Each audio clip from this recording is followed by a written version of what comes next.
आत्मा में जब रिकॉर्डिंग ऑलरेडी पड़ा ही होता है तो ये मनुष्य बनने के बाद मेमोरी क्यों खत्म हो जाती है, क्यों ये सब कुछ भूल जाता है, जीरो बन जाता है? देखो, आत्मा पर कवच लग जाते हैं।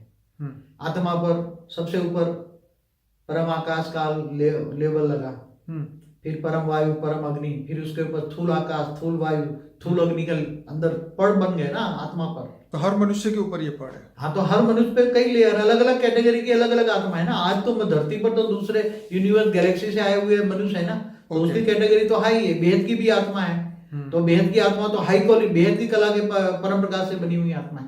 परम प्रकाश की आत्माओं की क्वालिटी भी अलग अलग है ना। कई आत्माएं तो केवल आकाश तत्वों से बनी है, ठीक है, केवल आकाश तत्वों से, तो उसमें बहुत, उसमें कोई नहीं है, वो तो मायावी होता है। तो ये शास्त्रों में जो लिखा गया पहले। बाबू जी, हम आत्मा के अस्तित्व के बारे में, ये कैटेगरी के बारे में जरूर से एक वीडियो बनाएंगे, बहुत बढ़िया बनेगा। पर अब यहाँ पे बात हो रही थी कि जो 4 युग बीते, जैसे बताया कि कलयुग जो है 43,20,000 ईयर का है, उससे डबल त्रेता, फिर द्वापर और उससे आगे सतयुग। तो ऐसे कितने चक्र घूमे इस पृथ्वी पे और अभी ये कौन सा चक्र है? गिना सकते हो कि ये धरती पर समझो कि ये 4 चक्र शुरू हुए ब्रह्मा के 20 साल के बाद शुरू हुए। तो 30 साल तो चले ना ब्रह्मा के 30 साल, 100%। तो 30 साल ब्रह्मा का 30 साल कितना होता है? 31 खरब साल का एक ब्रह्मा का साल होता है। ठीक है, तो 30 साल गिनो तो कितने, 930 खरब साल हुए। कितने? 930 खरब साल। Trillion year. हाँ, तो 930 खरब साल में कितने 4 युग घूमे होंगे। कि पृथ्वी के ऊपर ये समय का क्या प्रभाव रहा और कितने युग बीत गए, और अभी भी क्या ये कलयुग खत्म हो जाएगा, फिर धरती पे अगर ये आत्माएं नहीं सुधरी तो क्या वापिस पृथ्वी खत्म हो जाएगी? क्योंकि अब तो परमाणु बॉम्ब जैसी चीजें बन गई है। तो हमें ये जानना चाहता हूँ, क्या पृथ्वी का 100% विनाश हो जाएगा या वो परिवर्तन हो जाएगी? देखो, पहले ब्रह्मांड में क्या होता था मैं बताऊं, विनाश। पहले ब्रह्मांड क्या होता था? ब्रह्मा के जब पहले 4 युग होने पर अर्ध प्रलय होता है धरती पर। ठीक है। फिर पूरी धरती पर प्रलय हो जाता था, जिसको मनवंतर कहते हैं। ठीक है। फिर कल प्रलय होता था। ठीक है। 14 मनवंतर पर एक कल प्रलय होता था। ठीक है। ब्रह्मा का एक दिन कहते हैं। तो भूलोक, भूपुरलोक, स्वर्गलोक, देवता भी खत्म हो जाते थे। ओके। देवता को भी आयु ब्रह्मा का एक दिन होती थी, खत्म हो जाता। इसके बाद में जब ब्रह्मांड की आयु, शिव में पावर खत्म हो जाता था। इस ब्रह्मांड का मालिक शिव निराकार में पावर खत्म हो, अल्टीमेट तो ब्रह्मांड की पावर उसमें से ही लॉस होती है ना जी। कोई भी रचयिता जब रचना रचता है तो रचना में पावर तो अल्टीमेट मालिक से जाती है ना जी। तो शिव निराकार में पावर जब डाउन हो गई, ब्रह्मा का 100 साल हुआ, तब शिव निराकार अब वो महाकल्प प्रलय करेंगे। क्या करेंगे? महाकल्प। महाकल्प। पहले कल्प प्रलय हुआ ब्रह्मा के एक दिन में, तो महाकल्प प्रलय में ना शिव सूर्य में प्रवेश कर जाते हैं और काल अग्नि पैदा कर लेते हैं। ठीक है। और काल अग्नि पैदा करके पूरे ब्रह्मांड को, जिसको आज कहते हैं ना ब्लैक होल कहते हैं, वो ब्लैक होल बन गया। क्या बन गया? सूर्य क्या बन गया? सूर्य ब्लैक होल। सूर्य ब्लैक होल बन गया। तो शिव काल अग्नि पैदा करके पूरे ब्रह्मांड को अपने अंदर समा लेते हैं, पूरा का पूरा वाइट अप कर लेते हैं, सब कुछ अंदर समा, काल अग्नि में परिवर्तन हो जाता है, सब कुछ समा जाता है। जब धरती, जब ब्लैक होल बनता है, सब कुछ समा लेते, तब पृथ्वी भी अल्टीमेटली, तो पृथ्वी सब खत्म हो जाता है ना।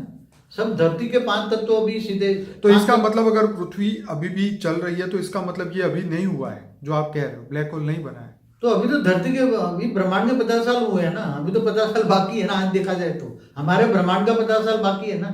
ओके। अभी तो हमारे ब्रह्मांड का दूसरा पराग शुरू हुआ है। हाँ, तो शास्त्रों के हिसाब से तो अभी ब्रह्मा का 50 साल बाकी है ना। तो इसका महाकल्प प्रलय में। तो इसका मतलब ये हुआ कि पृथ्वी को अभी कोई भी इसको ब्लैक होल में इतनी जल्दी ला नहीं सकता, ब्लैक होल नहीं बना सकता। कैसे बना? मतलब शिव या महाशिव जो है वो पृथ्वी को ब्लैक होल में अपने अंदर नहीं समा देगा, कोई भी नहीं लेगा ना। मतलब पृथ्वी का आयुष्य अभी भी रहेगा। समय नहीं है ना अभी, तो अभी ब्रह्मांड का समय पूरा नहीं हुआ ना। हाँ, मतलब आपके जो कंसेप्ट है उसके हिसाब से। लेकिन जिस तरीके से जो दुनिया अभी चल रही है या जो माहौल बन रहा है, जो नेगेटिव इन्वेंशन हो रही है, तो उससे जो ऐसा लगता है कि पृथ्वी का फ्यूचर जो है कुछ ही सालों में खत्म हो जाएगा। अभी आगे आपने एक प्रश्न पूछा था कि दूसरे सोलर सिस्टम या गैलेक्सी या यूनिवर्स की आपने बात की। हाँ बाबूजी, ये बात तो मैं पूछना चाहूंगा कि क्या दूसरे सोलर सिस्टम में भी धरती है, क्या वहां पर भी मनुष्य है? देखो, एक सोलर सिस्टम बना, एक प्रकाश वर्ष की धरती बना, एक ब्रह्मांड। ठीक है। शास्त्रों के हिसाब से जो ब्रह्मांड की स्पेस बताई है योजनों में। जी 7 लोग ऊपर, फिर ब्रह्मापुरी, विष्णुपुरी और नीचे 7 पाताल लोग, 55 जी, करोड़ नर का ब्रह्मांड का जो विस्तार बताया है योजनों में, उसके हिसाब से तो मुश्किल से 1 प्रकाश वर्ष होता है, समझ में आया? ठीक है। तो 1 प्रकाश वर्ष का 1 ब्रह्मांड होता है। ठीक है। तो वो महाशिव, शिव और महाशिव का डिफरेंस कई वीडियो में मैंने बताया। तो महाशिव है गैलेक्सी माना आकाश गंगा का मालिक। ऐसे अनंत कोटि ब्रह्मांड बन के एक गैलेक्सी माना आकाश गंगा बनती है, मिल्की वे। तो ऐसे हर सोलर सिस्टम में धरती जैसे ग्रह है, हर सोलर सिस्टम में धरती जैसे ग्रह है। अच्छा बाबूजी, यहीं रुकूंगा। जैसे आपने कहा कि हर सोलर सिस्टम में, हर गैलेक्सी के अंदर ऐसी बहुत सारी सोलर सिस्टम है, अरबों है, अरबों, हर गैलेक्सी। तो अरबों पृथ्वियां भी होगी। जैसे हमारे में कितने 3 तत्व, मंगल भी, सुनिए सुनिए सुनिए सुनिए, कितने तत्वों वाले ग्रह हैं हमारे। अरबों पृथ्वी होगी। तो जैसे इस धरती पे, जैसे आपने बोला कि ब्रह्मा के 40 साल से ये पृथ्वी बनी, तो वहां पर भी ब्रह्मा के 40 साल चल चुके होंगे या बन रहे होंगे। हर ब्रह्मांड का का साल समय अलग होता है, एक बात सोचो। ठीक है। हर ब्रह्मांड की आयु अलग है। आयु अलग है। ठीक है। कि हर ब्रह्मांड का समय अलग है। ठीक है। क्योंकि हर ब्रह्मांड बनना बिगड़ना, क्योंकि देखो जो महाशिव है, महाशिव ने जो अनंत कोटि ब्रह्मांड शिव के द्वारा बनवाए, अनंत शिव पैदा किए। महाशिव ने सोचा, महाशिव एक निराकार पावर हाउस था। ठीक है। उसने सोचा मैं एक से अनेक हो जाऊं, तो ये पावर के टुकड़े हो गए, ब्रेकअप हो गए, वो शिव बन गए। ठीक है। और शिव ने फिर धीरे धीरे जैसे अनंत कोटि ब्रह्मांड बनाए। ठीक है। तो बहुत समय बीतता जाता है ना। तो महाशिव की एक पल, इसलिए शास्त्रों में लिखा है महाशिव की एक पल बराबर ब्रह्मा का 100 साल, समझ में आया? तो ब्रह्मा के 100 साल होते ही पूरा ब्रह्मांड महाकल प्रलय होता है ना, विनाश हो जाता है ना ब्रह्मांड का। सर्जन विसर्जन होता रहता है ना ब्रह्मांड का भी। इसलिए शास्त्रों में लिखा है कि प्रतिपल अनंत अनंत ब्रह्मांड बनते हैं बिगड़ते। क्या लिखा है शास्त्रों में? लिखा है। सच बात है, आपने कई बार ये बात बोली है अपने हर वीडियो में, कई वीडियो में मैंने इसको रिकॉर्ड किया है। पर बाबूजी यहाँ गैलेक्सी में जितने भी ब्रह्मांड हैं, तो महाशिव जहाँ रहता है, महाशिव हमारी गैलेक्सी के सेंटर पॉइंट में जो व्हाइट लाइट दिखती है ना, वहां महाशिव और महाशक्ति रहते हैं। वो परम धाम है, मतलब वो महापरम धाम है, महाब्रह्मांड है। क्या है? महाब्रह्मांड। गैलेक्सी माना महाब्रह्मांड। ठीक है। हमारा जो गैलेक्सी है 1 लाख प्रकाश वर्ष की है। उसमें अरबों सोलर सिस्टम माना अरबों ब्रह्मांड है, अरबों शिव है, अरबों ब्रह्मा है, अरबों विष्णु है, अरबों शंकर है। शास्त्रों में लिखा है ना। ये बात सच है बाबूजी। जब मैंने मेरा खुद का एक वीडियो मैंने शूट किया था, तब मैंने एक स्टोरी बताई थी, जब द्वारका के अंदर भगवान कृष्ण ने बहुत सारे ब्रह्माओं को, हमारे ब्रह्मांड के ब्रह्मा का अहंकार तोड़ने के लिए दूसरे ब्रह्माओं को आह्वान किया। तो किसी के 4 मुंह थे, किसी के 5, किसी के 10, 20, 100, 50 हजार, लाख, 2 लाख और अनगिनत मुंह थे। तो किसी ने पूछा कि भाई इनके, मतलब हमारे ब्रह्मा ने पूछा कि इनके इतने ज़्यादा फेस क्यों है, तुम्हारे क्यों कम है, या मेरे क्यों कम है, उनके इतने ज़्यादा कैसे? तो उन्होंने बोला कि इनका जो ब्रह्मांड है, जैसे तुम्हारा है वो 3 प्रकाश वर्ष का है, उनका 5 प्रकाश वर्ष का, किसी का 10 का है। तो जितने ज़्यादा बड़ा था उतना ज़्यादा उनका फेस था, ब्रह्मा जी के इतने ज़्यादा फेस थे। तो ये तो एक स्टोरी मैंने कही थी, पर आप बताइए इसके ऊपर और बताइए। देखो ब्रह्मांड के जो हमारा जो ब्रह्मा है, इनके 3 मुख दिखाते हैं, 5 मुख भी दिखाते हैं। ठीक है। अभी एक सिर काट डाला किसी ने वो। तो जितने समझो कि एक ब्रह्मा है, तो एक ब्रह्मांड का 100 ब्रह्मांड का मालिक है ब्रह्मा।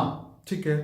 तो इसके 100 सिर दिखाएंगे, सिंबॉलिक बात है। दिखाने 100 सिर, 50 ब्रह्मांड का मालिक है तो 50 सिर है ब्रह्मा के। ठीक है। 10 है तो 10 है, 1000 है तो 1000 है। ठीक है। तो ऐसे हमारे कई सोलर सिस्टम माना ब्रह्मांड का एक ब्रह्मा कई मालिक होता है। तो ऐसी तरह बहुत गुह्य बातें, अति गुह्य बातें, इसके लिए समझाने के लिए बहुत टाइम चाहिए। पर बाबूजी ये बात मुझे अभी यहाँ समझ नहीं आ रही कि जो शास्त्रों में लिखा है कि जो धरती वो चपटी है, फ्लैट है, वो जो पहले हो सकती है ना, खरबों साल पहले की कहानी है, किसी को पता है? नहीं पता। नहीं, चपटी थी या गोल थी या ट्रायंगल थी या क्या थी, पता है? आज ये तो आज गोल हो गई हो, राउंड घूमते, सूर्य के आसपास घूमते घूमते राउंड हो गई हो। सच है। पहले जब सूर्य धरती के आसपास घूम रहा था, क्योंकि धरती को ही सूर्य की रोशनी की जरूरत थी। और पहले सूर्य भी मतलब आप कह रहे हो कि धरती का जो शेप है वो परिवर्तनशील है। हाँ, तो हमेशा हर कोई चीज, पूरा ब्रह्मांड परिवर्तनशील है। जब पूरा ब्रह्मांड जब फरिश्ताओं का था, फिर फरिश्ता से देवता, देवता से मनुष्य बने, नीचे 7 पाताल लोक बने, फिर 55 नरक बने, तो ब्रह्मांड का शेप भी बदल गया ना। अच्छा, तो ये जो धरती पे जो ऐसे प्रलय होते रहे, छोटे छोटे प्रलय होते रहे, तो उसकी वजह से भी शेप बदलते रहते होंगे ना। जैसे हिमालय बना, तो हिमालय पहले नहीं था, जब उसके ऊपर ऐसा प्रलय की स्थिति आई तो धरती पे मतलब कई बार ऐसे बापूजी हिस्ट्री निकल आती है, अगर पृथ्वी का कोई भूगोल पढ़े इसका हिस्टोरिकल, तो कई टापू ऐसे थे जो पहले दिखते थे, जो सैटेलाइट से फोटो खींची थी और वो फोटो मतलब अब जाके रियल में जाके देखते हैं तो वो है ही नहीं, ऐसा मतलब समुद्र में डूब चुके हैं। धरती पर हमेशा हलचल होती रहती है। हम्म जब वायुमंडल तमो प्रधान बन जाता है, हम्म नेगेटिव मनुष्य बन जाता है, इससे नेगेटिव वायुमंडल बनता है, जी। तब धरती पर 5 तत्वों पर इफेक्ट होती है, धरती तत्वों पर भी होती है, जल पर भी होती है। ओके। ये साइक्लोन क्यों आता है वायु तत्व के? ये नेगेटिव सोच से आता है, कलयुग के अंत में ऐसा होता है। तो बाबू जी ये 4 युगों का प्रभाव पे धरती पे जब होती है तो क्या मनुष्यों के ऊपर भी प्रभाव पड़ता रहता है हाँ, इसका? क्यों? जल प्रलय होना नहीं होता, जल पर इफेक्ट होती है ना वायु की तत्व की। हाँ। वायु साइक्लोन आते हैं तो जल पर इफेक्ट नहीं करते, सागर में तूफान क्यों आते हैं? वायु तत्व के इफेक्ट से आते हैं जी। तो वायु तत्व किससे बना? मनुष्यों की नेगेटिव सोच से बना। तो नेगेटिव सोच तुरंत 5 तत्वों पर इफेक्ट करेंगे। जैसे मनुष्य अपने शरीर पर सोच का इफेक्ट होता है ना, जैसी सोच, जैसा मन वैसा तन, जैसा मन वैसा तन। मन अच्छा है तो तन अच्छा है, जी जी। मन अच्छा है तो सूक्ष्म शरीर अच्छा है, सूक्ष्म शरीर अच्छा है तो स्थूल शरीर अच्छा है, मन खराब है तो सूक्ष्म शरीर खराब है, सूक्ष्म शरीर खराब है तो स्थूल शरीर खराब है। तो बाबूजी दूसरे सोलर सिस्टम के अंदर भी ये सब कहानियां चल रही होगी, क्या ऐसा हो सकता है कि मनुष्य यहाँ भी है और सेम मनुष्य यहाँ पे है? अलग अलग रूप रंग सब, हर जगह तत्वों में कॉम्बिनेशन अलग अलग होता है। आपको लगता है कि साइंस कभी ये प्रूव कर पाएगा दूसरा सोलर सिस्टम? साइंस तो अभी इनिशियल स्टेज पे है, अभी स्पिरिचुअल साइंस बने तो कुछ कर पाए, अभी तो आत्मा तक नहीं पहुंचा है साइंस। ओके। आगे क्या ढूंढेगा वो तो। ऐसी खरबों गैलेक्सी मिलकर एक यूनिवर्स बनता है, तो यूनिवर्स को परम महाब्रह्मांड कहेंगे, परम महाशिव उसका रचयिता है। तो क्या इसके क्रिएटर है ये ऐसी इन्वेंशन नहीं करवाएंगे कि आप धरती के जो नियम है उसमें कोई बदलाव नहीं लाएंगे ताकि धरती लोक के मनुष्य और आगे अच्छी तरीके से उनका परिवर्तन हो? अभी देखो, ये ब्रह्मांड हो या गैलेक्सी महाब्रह्मांड हो या यूनिवर्स परम महाब्रह्मांड हो या पूरा मल्टीवर्स हो, परिवार पूरे मल्टीवर्स में 5 तत्वों की सृष्टि माना मृत्यु लोक है। इसलिए पूरे मल्टीवर्स को बदलने का प्लान है ऑलमाइटी अथॉरिटी का। ठीक है, मैं कई बार कह चुका हूँ। और ये इसलिए धीरे धीरे पूरा मल्टीवर्स माना ग्रेट यूनिवर्स और मल्टीवर्स जो है उसको पूरे 5 तत्वों से परम तत्वों में परिवर्तन करने का ये बाबूजी